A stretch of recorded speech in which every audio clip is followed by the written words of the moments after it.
The creepy reel brings you When the Summer Wind Blows. I hate living here. The tiny 2-bedroom apartment barely housed a family of 3 comfortably. It was hot and filthy.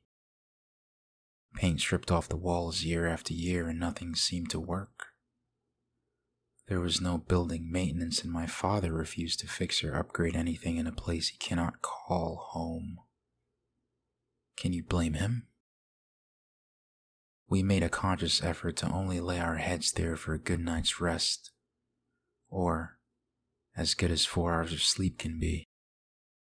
The unkept grounds were covered in trash the tenants just tossed out their window. The building smelled of weed and urine the minute we would set foot inside. There was always someone passed out in the stairwell from their drug of choice. Sometimes a needle would be sticking out of an arm or foot. Other times an empty bottle of alcohol would sit beside the lost soul as they rested peacefully. Doors clung to their only purpose in life by a single hinge. I can hear distastefully loud televisions. Yells and screams from the daily fights and abuse sessions echoed through the thin walls, slowly destroying my innocence. My father showed no fear to the dangers that lurked around every corner. He was a tall man with a thin frame, but he had a certain strength that was rarely seen in people. He prepared me for the cruelties of the world by fortifying my resolve and drilling discipline and courage into my tiny brain. He whispered to me every night before bed that I must always be ready to defend myself in this life. He was right. As a family, we have been dealt a terrible hand. We never had much and thus had to settle for little. My mother was attacked and robbed numerous times. My father was subject to violence out of self-defense. Being of a slim build, he was always challenged and always stood his ground. As a result of the recurring dangers, we each had a phone with a special GPS tracker installed, and father even began carrying a gun.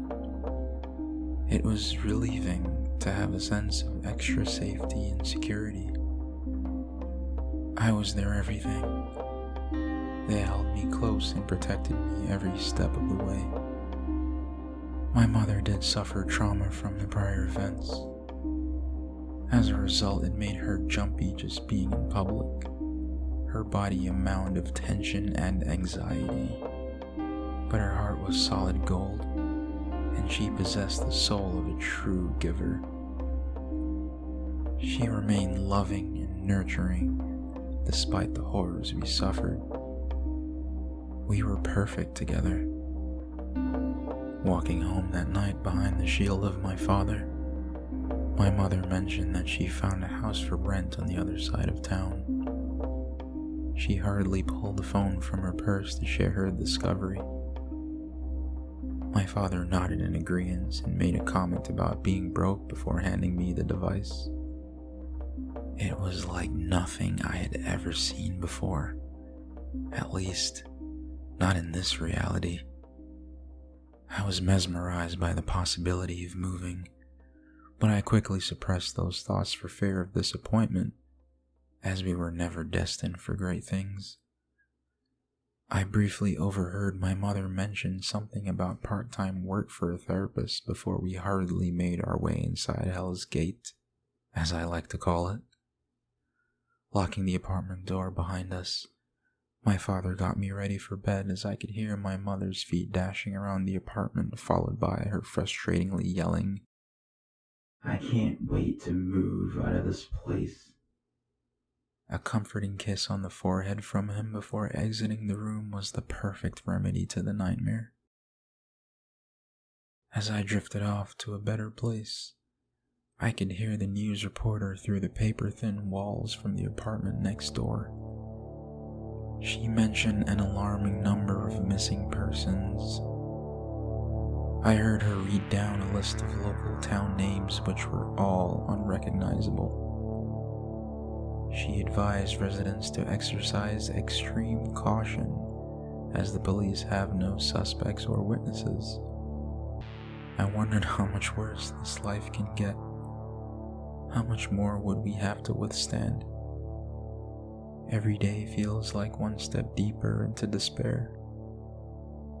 A cool stream of liquid ran down my face and soaked the spot on the pillow beneath it. I pulled the blanket tightly over my head and closed my eyes. My mother barged in from work one day, her appearance disheveled, sweat dripping from her chin as she clenched her chest with her left hand. She tried screaming something as she waved a tiny stack of papers around, but her exhaustion muted the words. Eventually, my father and I heard her yell, "We got it! We got it!" over and over. It has been over a month, and we were finally accepted for the rental. My heart stopped. Were we finally leaving our cursed life behind? Were we finally deserving of better? I smiled quietly to myself as the reality slowly set in. I was never a kid. I never felt true joy, only fear and despair. I was sorrowful of the life I was born to lead. My mother tried her best and gave me her everything. When I was sad, she became a childhood best friend. When I was lonely, she became an older sister. And when my world was without love, she opened her heart completely to me. Father may have been the protector, but she was my happiness. And now, it seemed life had finally thrown us a bone. We turned down the street leading towards our new beginning. Giant, pristine homes stood like monuments on either side of the car. I dashed from left to right in the back seat to see every home we passed. It was eerily quiet, which was a good thing. People's discards did not litter the street. Instead, it was squeaky clean. The neighbors appeared friendly and humane. It was the middle of summer, but we drove with the windows down as the AC in our rust bucket spewed out hot air anyways. The air outside was light, clean, and carried a refreshing coolness with it. I was elated. Never had I experienced anything but the grimy areas I inhabited my entire life. My parents seemed happy enough. My father smiling for the first time in ages. My mother, the bundle of joy that she is, was finally able to be herself. I stared at the side of her face as she bore a slight smirk of contentment, the tiny muscles in her neck contracting as she hummed a happy tune. As we got closer to our new home, a certain stench consumed the air and violated our noses. It was pungent and sharp like roadkill. The heat did not aid in combating the foul odor. Father swearing out loud before we hurriedly powered the windows up. That granted no reprieve, however, because it permeated through the vents and every crack and crevice in our death on wheels. Mother gagged and rolled her window down, ejecting the morning's breakfast within a few seconds. Father covered his nose with his thin arm as his eyes remained fixated on the home a few thousand feet ahead. I coughed heavily and was not able to draw a full breath. My eyes burned, and they began to tear up as I strained to look around the neighborhood we passed. There was now an odd vacancy. Driveways were devoid of vehicles. Garages locked tight and windows blocked off by blinds or shutters. Lawns and foliage long forgotten reflecting their neglect. What was green was now a dry, withering brown. Every abandoned home seemed like a relic of the past as layers of dust and debris plastered the surfaces. We drove into another dimension, it seemed. As I peered through the back window, I could still make out signs of neighborhood life and the overwhelming contrast to the gloom we suddenly entered. I wrapped a spear shirt around my face and looked ahead as we closed the gap between us and the house. The barren landscape grew darker as we made our way down the empty road. The stench seemed to dissipate as we pulled into the driveway. It no longer resembled the insulting scent of hot roadkill, but instead, it was mild like a dirty dumpster on a hot summer day. Mother and father were surprised by the sudden absence of disgust as well, but quickly dismissed the thought and proceeded to exit the vehicle. Standing in our driveway for the first time, I glanced around the vacant neighborhood. In the distance behind our new home sat a lonely house against the backdrop of statuesque trees which stretched for miles. There was no street leading up to the house, no gate, no car, nothing. I called out to my father, who was already ensuring our safety by checking the locks on all the doors and windows. "Father, do you see the house too?" He stared for a moment, then nodded in my direction. Mother joined us in fixating her gaze soon after, a puzzled look on her face. "It's so out of place," she softly said.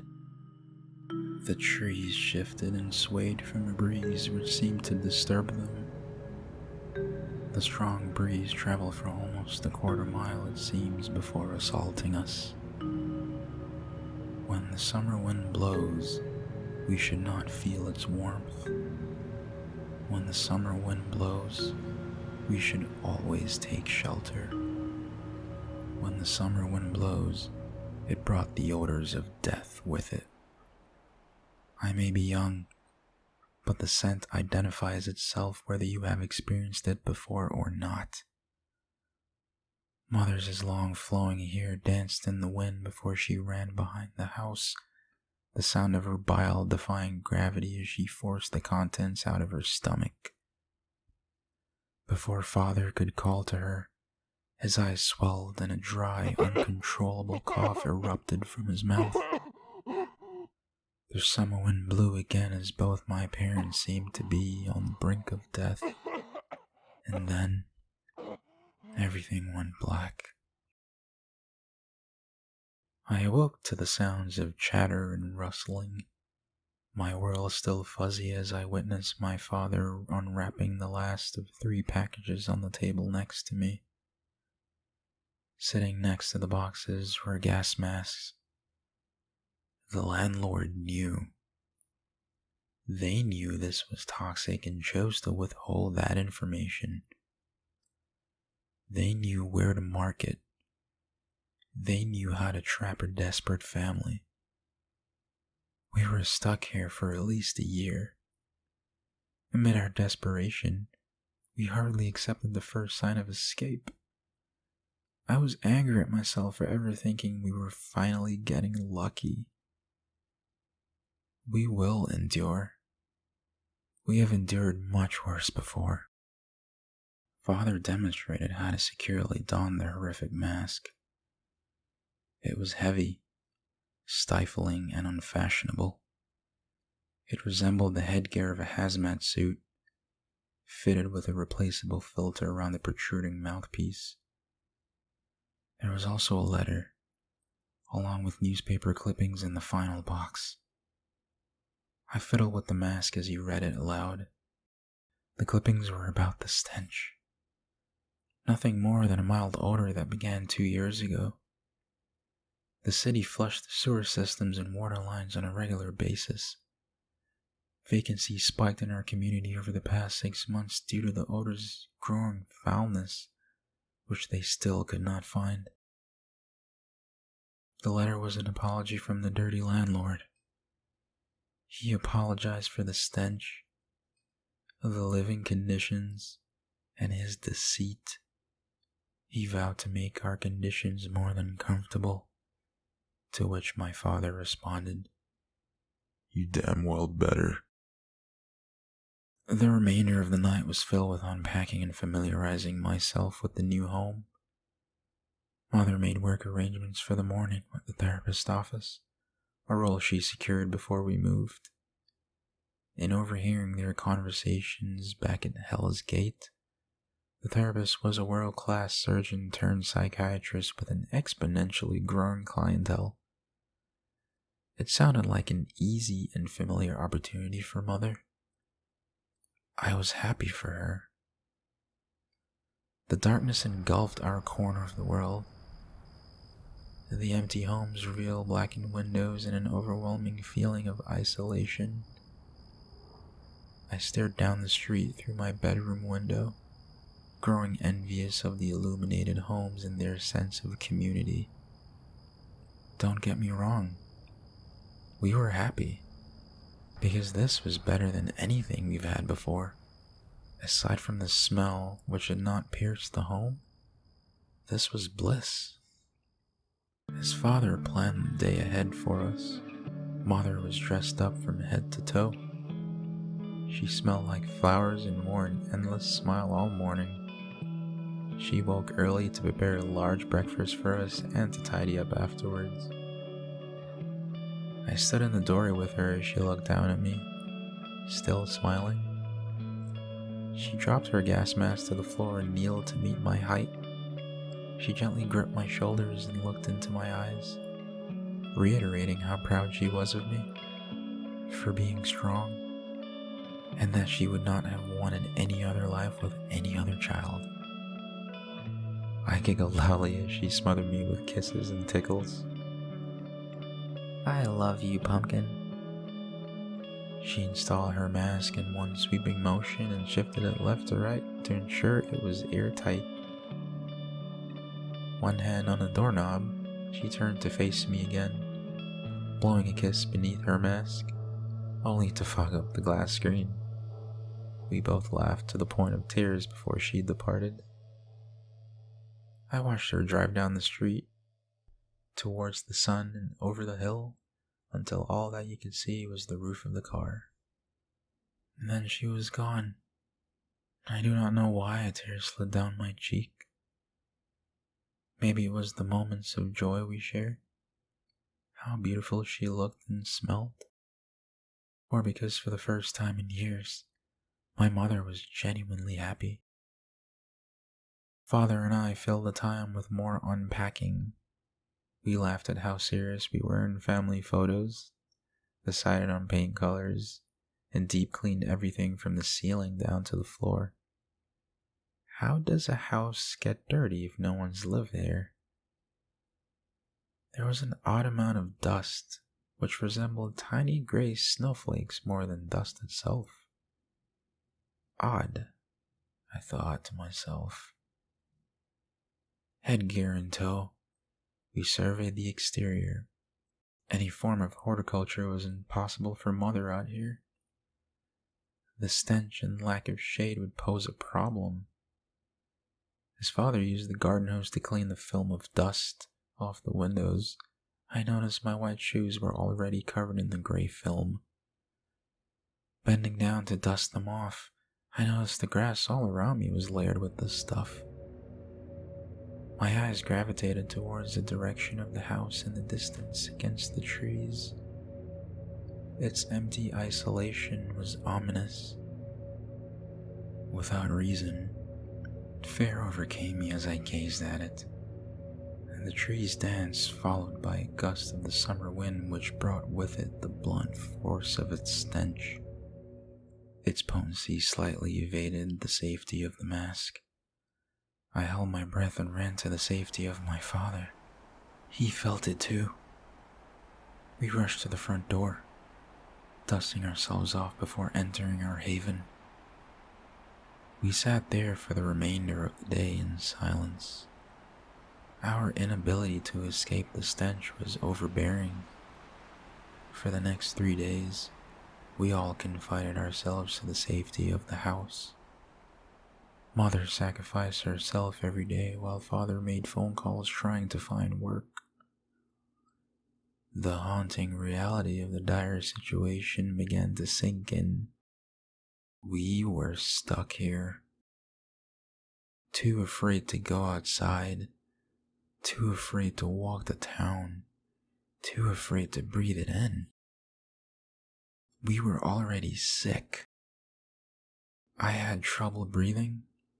Father was constantly nauseous, and Mother had the occasional coughing fit, despite our use of the masks. On the fourth day, Father became fixated on the house against the trees, sipping his morning coffee as he stared, sometimes unblinking. I dared not interrupt him for fear of an outburst. I've seen him become entranced like this before. Usually it's because his gut feeling is overbearing. He almost seemed worried. Mother failed to return that night. We waited and waited, peering through the blinds, staring down the deserted pitch-black road hoping to see her headlights shining over the hill. But nothing. She was always on time. The joy we felt when she would walk through the door was like no other. We smiled and called her name like a pair of happy dogs. But not tonight. Tonight, we sat, waiting, wide-eyed with a worried look on my face. Father called whomever he can for more information on her whereabouts. Get dressed, Pumpkin. I think I know where your mother is. I must have fallen asleep at the kitchen table. Father mumbled something about a GPS location while I tiredly tried to listen. We geared up and headed outside. An unpleasant gloominess filled the sky which drained all color from the life around us. The summer air abnormally thick and humid which made breathing in through the mask's filters slightly harder. Father held my hand and stepped off the porch, holding his phone up to the sky and spun in circles to decipher the location of Mother's blinking blue dot on the phone's map.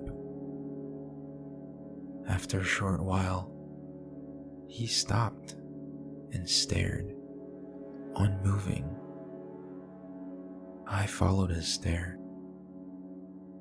We faced the direction of the trees, the direction of the house, the direction of the stench. We traversed the empty field of withered grass, the ground crunching with every step as we inched closer to the old house. The odor now amplified. I smelled it through the mask and gagged. Father, ever so resilient, remained headstrong and marched forward with me at his side. The house and the areas surrounding it were covered in the same dust we cleaned from ours. The scent was now repulsive. On the next inhale, Father removed his mask to puke, as did I. I felt like my face was being shoved into a pit of rotting carcasses. The windows were boarded up from the outside and covered in newspaper from the inside. Unable to withstand the sickness further, we ran to the front door as quickly as we could. Checking his phone again, Father nodded at me and pointed his finger to the screen. We were exactly on top of Mother's GPS dot. His sickly expression replaced by anger. He dropped the phone and drew his pistol, charging his shoulder into the door as he dove into darkness. I lost sight of Father as he exited the faint daylight in the doorway. The only indication of him was the creaking of old wood floors echoing through the pitch-black house. He loudly whispered, Come inside and be careful. Grabbing a hold of his shirt, I ripped the mask off and breathed in deeply while my eyes acclimated to the darkness. We both remained still for a moment. The strong wind outside whistled as it passed through the air channels of hastily placed wooden planks around the windows. Father put his finger over my lips and whispered, "Shh, can you hear that?" I heard only silence at first and grew frustrated with his anxious demeanor. Then, there it was, the slow creaking of the wood floors above us as if someone were walking back and forth. He held my hand and we pressed forward towards the staircase in front of us, guided by a tiny beam of light from a section of the window that was uncovered. The creaking sound grew increasingly louder as we neared the staircase. Father put one foot on the first step and whispered to me, "Hold on tight, pumpkin." We slowly ascended the staircase. With each progressing step, the pacing creak above us amplified. Step after step, I thought about Mother, about why she had not returned home. Why was she, or her phone, here? I thought about how happy she was the past few days. I missed her silliness, her smile, her love. Wiping my eyes as we reached the top, my vision cleared and spotted 3 rooms. There was enough light emanating from a room to my right to illuminate the hallway, revealing 2 closed doors. The creaking sound could be heard clearly now from the room at the end of the hall. Father scouted the lit room next to me as I peered out from behind him. The source of the light was a computer screen. Besides the desk and the chair, there were towers of filing cabinets covering every inch of the walls. Some were open and filled with manila folders. Many of these folders were strewn out across the floor, revealing what looked like black and white photographs of various people. They were attached to medical charts and other random documents. The folders' contents were barely legible due to the poor lighting, however. Obeying Father's request to stay put, I sat on the chair and watched them inch his way down to the end of the hall, to the source of the creaking. As I could no longer make out his figure, I looked behind me at the screen. There was a singular icon on the desktop that read, "Open me." Father would be upset if I disobeyed him, but curiosity got the better of me. I clicked on the icon. On the home page, it read, "Rotten," and began to play an audio recording. I heard Father quietly scoff at me from the end of the hall, followed by the sound of a rusty door opening. The audio sounded like a confession. Simultaneously, a list of names and their respective photos appeared on the screen with dates in reverse chronological order. Light from the end of the hall illuminated the room as I remained fixated on the screen, and with it came the stench. Covering my nose and mouth with my shirt, I muffled the scream as I was terrified by who I saw. It was a photo of Mother, labeled with yesterday's date. The world went silent except for the man's raspy voice on the recording, mentioning something about the difficulty of burning discarded bodies. I began sobbing, gazing into Mother's soulless eyes as she looked directly at me. I felt numb. The tears stopped and I sat up quickly, slamming the screen shut and knocking the chair over as I turned to scream Father's name. In the haunting silence, I could only make out the pacing creak, creak, creak. Ahead of Father's silhouette was another figure, slowly swinging left and right. The corpse's feet slowly disappearing and reappearing from view on either side of my father. The rope swayed with varying tension on the wooden ceiling. Creak, creak, creak. Below it, a face swung from the darkness to the lit portion of the room slowly, coming in and out of view directly above Father's head. Empty white eyes gazed at me in the same manner. Creak, creak, creak. The hot summer wind blew its strongest then, rattling the old house. I breathed in the stench and had no reaction. I felt nothing. Father turned to call out to me, to protect me from the horrific sight, but it was too late. I had already witnessed everything. A part of me had already died that day. I opened my eyes to see Father sitting on the edge of my bed, staring at the floor blankly. He hugged me tightly upon noticing my eyes open. I immediately bombarded him with questions of Mother's whereabouts. As a family who had been through it all together, he patiently answered, withholding no information.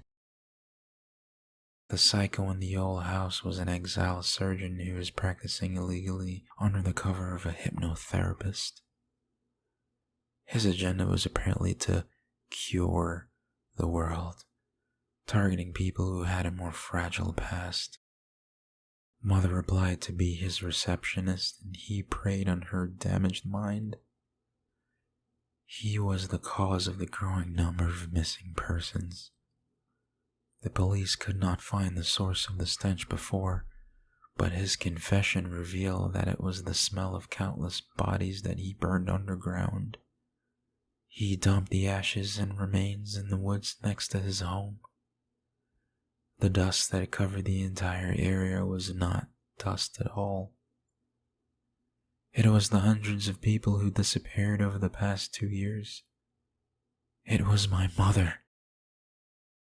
His confession has been posted online and is available to the public as an audio recording titled Rotten. I thought about his lifeless husk swinging from left to right in the darkness, all alone. I smiled at his death as Father tucked me in and exited the room. The image vivid in my mind, the hatred heavy in my heart. People like him are the rotten ones. People like him should not exist. I will make sure of it.